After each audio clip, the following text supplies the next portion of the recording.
Hospital, the management of the hospital, the governor, there is no medicine, there is no lights, there is no any services that is given here, no staff. The staff, like right now as we talk, the staff have 5 months. They have not been paid salaries. So if you see that you don't have salary, you cannot work well. Miwa Matangi akuje hapa ajue hiyo si shida yenye iko hapa kubwa. Jumiwa naona hapa nje mtu anakufa anapeana Nissan hapo nje ibebe maiti. Mbona hawezi hudumia huyo mtu aokoe huyo mtu akiwa mzima?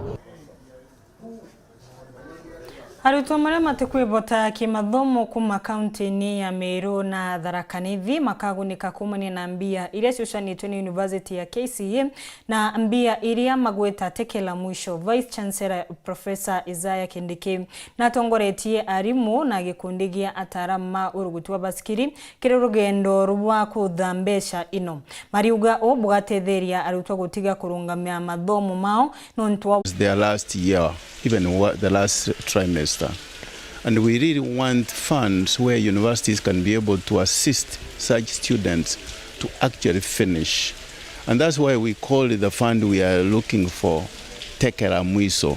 Aritwa baraba umite kaunti cha Weru na Thaa ibamweba baraba kwirigirwa gutethekana utethio bobo burabo ambiritwe i Professor Isaiah. New president wa Saku Student Association of KCA University inkuromba Ntuvonde uromba kwegwa aino tethio na well wishers bombo tutethia na ombe support initiative ino through our VC. And sports is a universal language which is understood by everybody in the entire world.